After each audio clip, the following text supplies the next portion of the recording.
YouTube. El resumen, así rápidamente, antes de ir con los análisis, es lo que tenemos aquí en el hilo.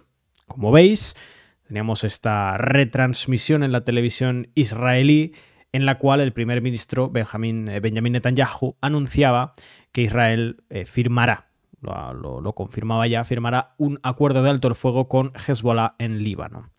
A su vez, en esa misma retransmisión, Netanyahu ha afirmado que, a pesar del acuerdo, Israel va a mantener plena libertad de acción militar y que además responderá con fuerza, esas han sido las palabras utilizadas por Netanyahu, responderá con fuerza a cualquier tipo de violación de los acuerdos por parte de Hezbollah. Netanyahu además ha citado 3 motivos para el alto el fuego. Primero, la posibilidad que la firma de este alto el fuego le daría de centrarse en Irán. En segundo lugar, la posibilidad de reponer y rearmar al ejército israelí durante el tiempo que dure ese alto el fuego, que en principio parece que serán unos 60 días. Y en tercer lugar, la posibilidad o el beneficio que supondría para Israel en términos militares, en términos políticos, separar las causas de Hamas y de Hezbollah, dejando de esta forma a Hamas solo. Esto que tantas veces ha comentado aquí Ángel y otros compañeros, ¿no? De la urgencia que tenía Israel de separar las causas, es decir, de aislar la causa palestina, de aislar a Hamas y al resto de la resistencia palestina de otros movimientos del eje de la resistencia en Oriente Medio, de tal forma que, pues de alguna forma, pudiese operar con más libertad en Gaza y en Cisjordania sin tener que temer en tan gran medida la respuesta de otros actores como Hezbollah o como Irán. En el mismo discurso, Netanyahu ha amenazado al presidente sirio Bashar al-Assad, advirtiendo que está jugando con fuego. Esas han sido las palabras textuales. Y recordad, os lo contamos hace un par de días en nuestra página web, que Israel había realizado el ataque más mortífero de su historia sobre Siria y que además los ataques aéreos sobre este país es algo relativamente habitual en tiempos recientes.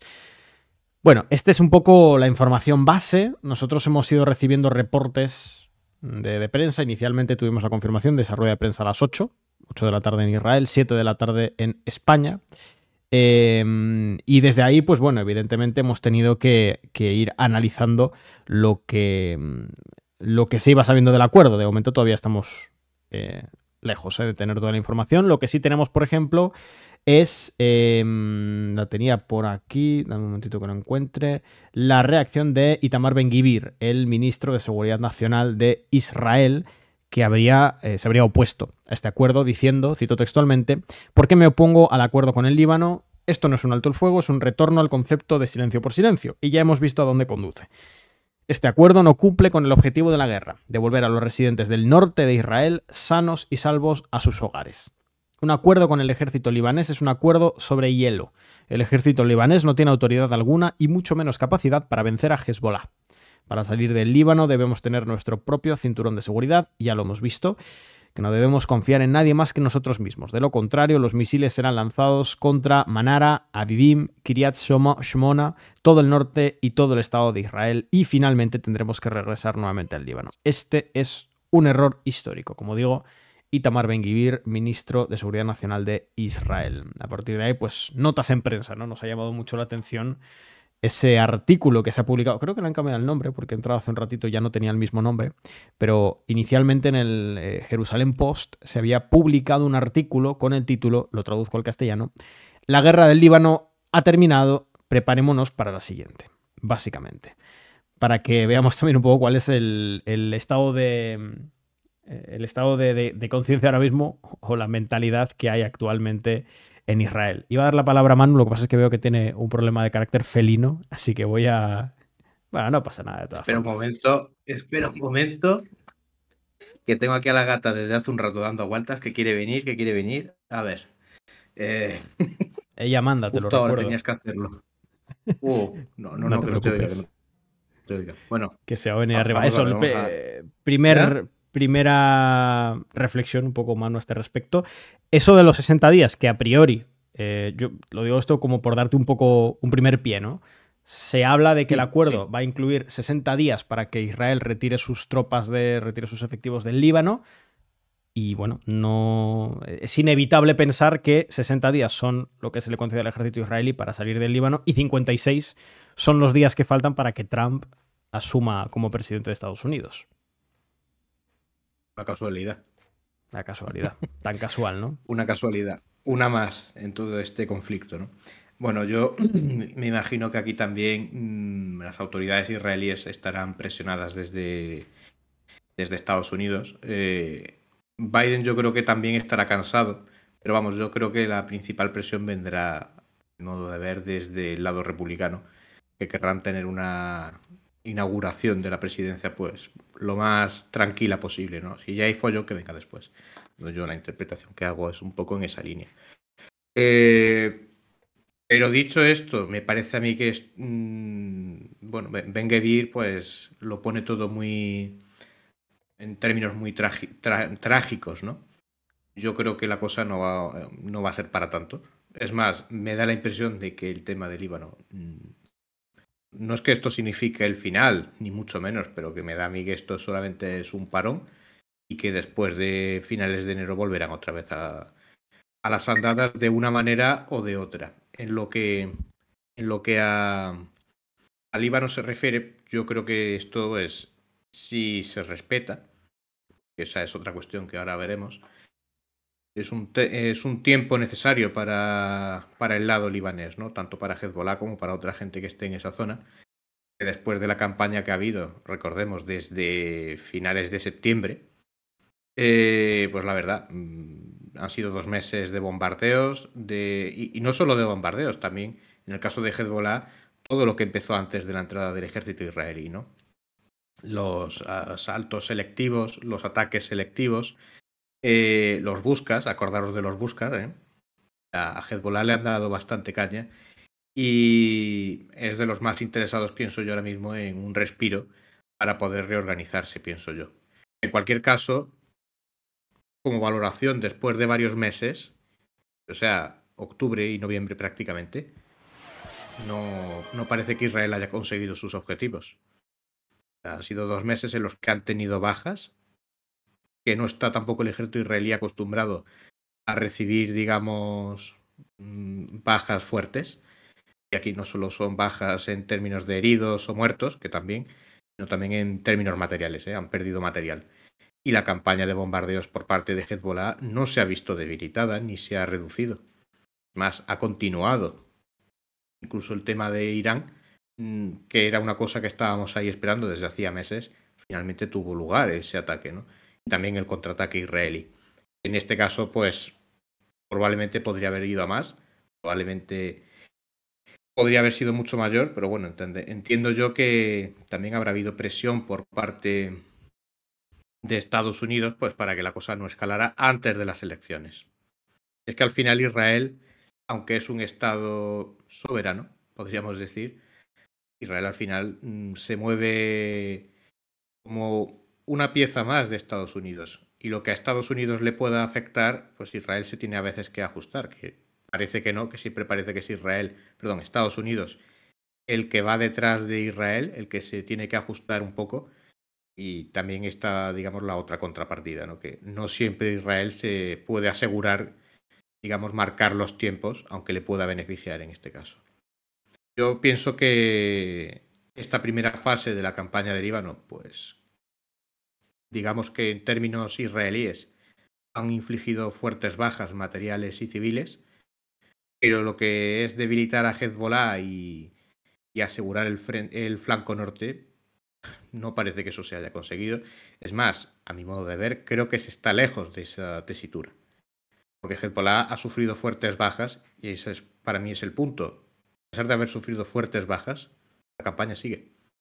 No hay signos de que esté debilitado ni tenga intención de dar marcha atrás, por lo cual tampoco queda muy claro Israel qué es lo que ha conseguido en este caso, ¿no?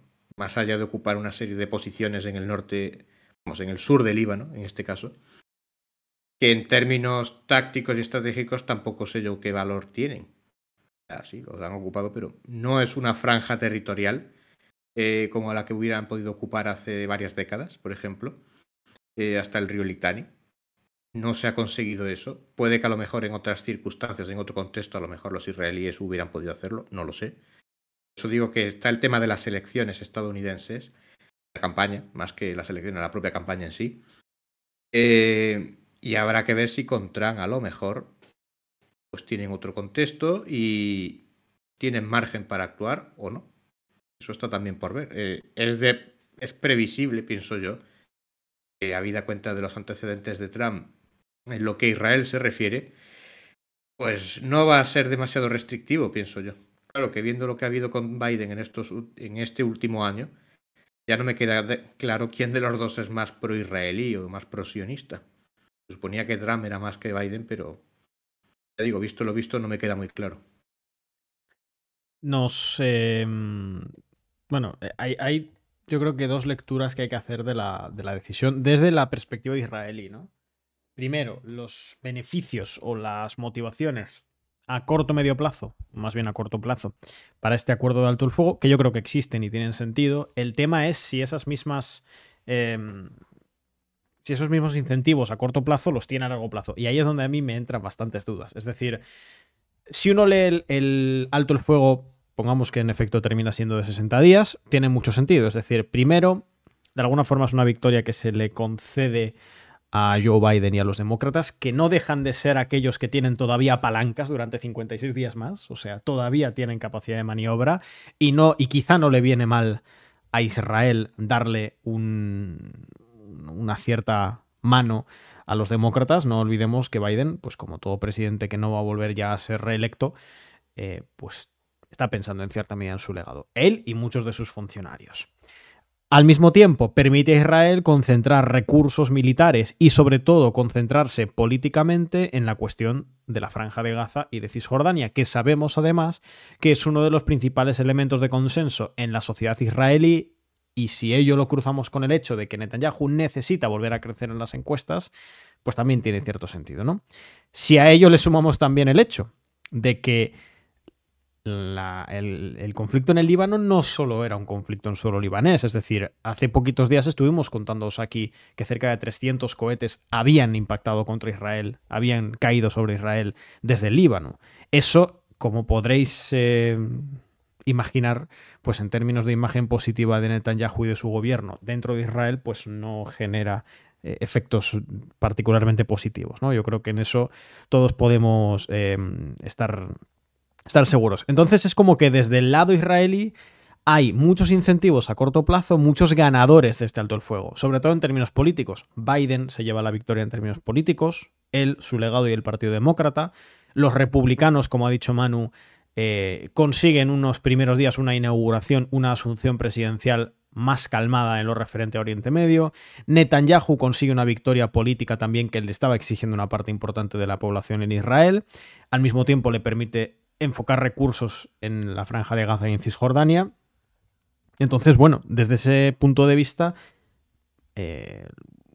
pues tiene sentido, ¿no? Es decir, no es en absoluto una locura. Lo que a mí sí que me genera muchas dudas, Manu, es si en el medio o largo plazo Israel y Estados Unidos, ya con Trump, tienen incentivos para mantener ese alto el fuego. Y ahí es donde he dicho antes esta cuña de lo de, bueno, qué casualidad, ¿no? 60 días de tiempo que se le brindaría al ejército israelí para abandonar el Líbano, 56 días faltan para la para la asunción presidencial de Trump.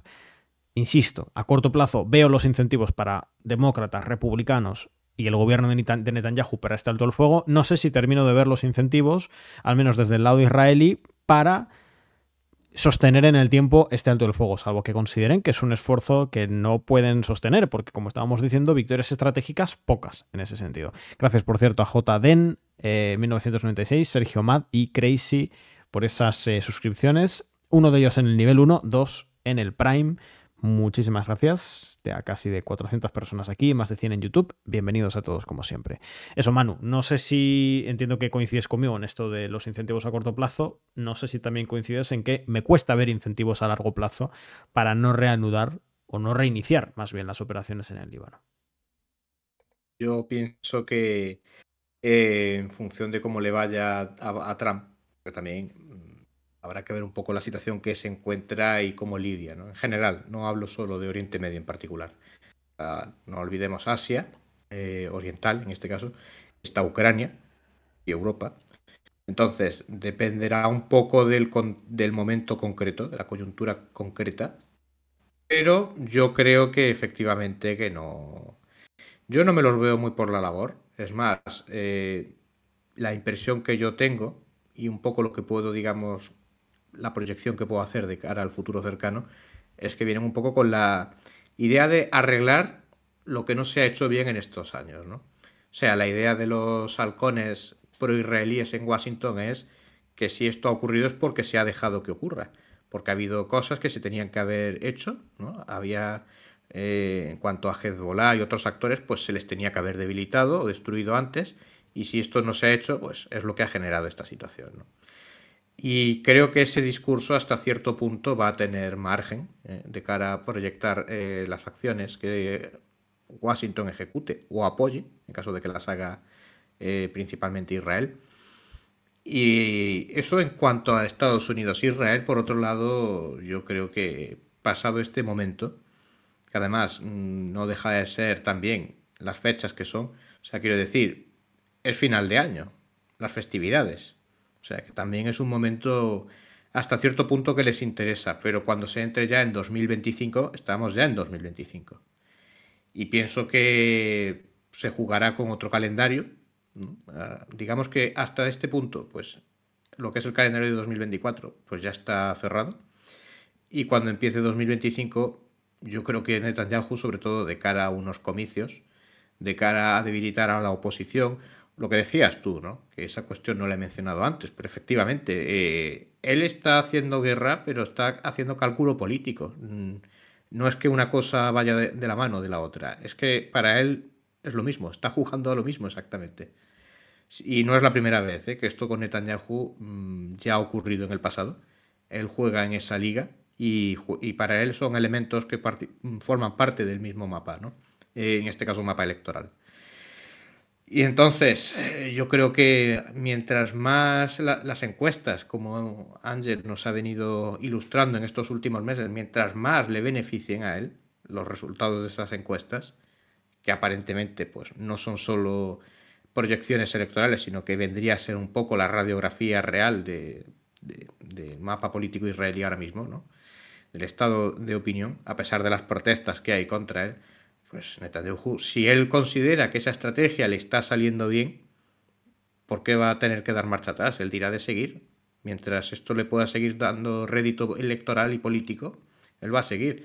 Si esto además debilita a la oposición y permite, digamos, enterrar eh, ese, esa piedra que ha tenido, digamos, en el zapato durante los últimos tiempos, pues él va a seguir en esa línea. Y aquí no es tanto Israel como Netanyahu el que va a marcar, ¿no? Luego hay socios de Netanyahu que van en la misma línea, que esto les puede beneficiar. Bueno, si además se trata de debilitar a Hezbollah o a otros como Hamas, que está ahí, que de Hamas no nos olvidemos, están bastante debilitados respecto a hace un año y medio, pero siguen estando ahí. Y Israel sigue teniendo allí tropas en Gaza, en fin. O sea que ese tema tampoco, tampoco lo dejemos apartado, ¿no? Porque aunque no se hable tanto, ahí sigue habiendo un ejército que sigue resistiendo a Israel, sigue habiendo bajas. Hace unas semanas, creo recordar, hubo un oficial que fue abatido, que a mí me sorprendió que todavía hubiera capacidad por parte de los guerrilleros de Hamas de seguir, digamos, causando bajas, no ya de un soldado en una esquina, digamos, pues que ha tenido la mala fortuna un francotirador, ¿no? Sino que localizan incluso a un oficial de una unidad especializada y lo asesinan, ¿no? Entonces dices, bueno, esta gente no ha dejado de ser un problema para Israel, o vamos, particularmente para el gobierno israelí, ¿no? Nos preguntáis mucho si esto afecta a Gaza.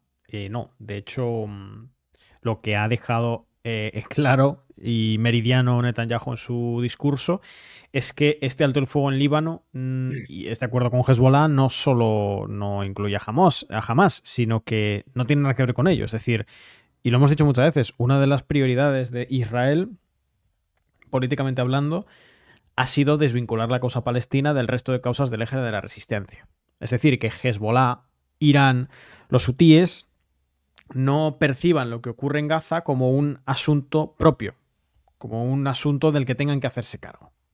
Y eso pareciera ser que, al menos temporalmente, lo consiguen con respecto a Hezbollah. De hecho, bueno, algunas lo hemos comentado, ¿no? Es decir, jamás y la resistencia palestina tiene muy difícil cualquier tipo de resistencia sostenida en el tiempo si no es con la ayuda explícita, clara y meridiana del eje de la resistencia, de los actores del eje de la resistencia. Si Israel consigue separar a Hamas y a la resistencia palestina de ese eje de la resistencia, que incluye, como sabéis, digo, Irán, hutíes, Hezbollah y otros actores regionales antisionistas, pues es que la resistencia palestina va a tener muy poco que hacer. Por eso también esto es una victoria táctica de Israel en ese sentido. A ver, ¿qué nos preguntabais? Nos preguntáis por el tema del suministro de armas desde Europa. Bueno, en eso, Manu, por ejemplo, tú estoy seguro que puedes comentar del tema alemán y de otros países que, independientemente, aquí lo has contado muchas veces, ¿no? No cambiaron su postura pro-Israel con el inicio de las operaciones en Gaza y tampoco con la operación terrestre en Líbano. Y eso no va a cambiar. Eso va a seguir así, pase lo que pase. Sí. En el caso de Alemania, de hecho, ahora mismo están ahora mismo con el tema del envío de armas a Ucrania. Y en lo que a Israel se refiere es que ni es debate.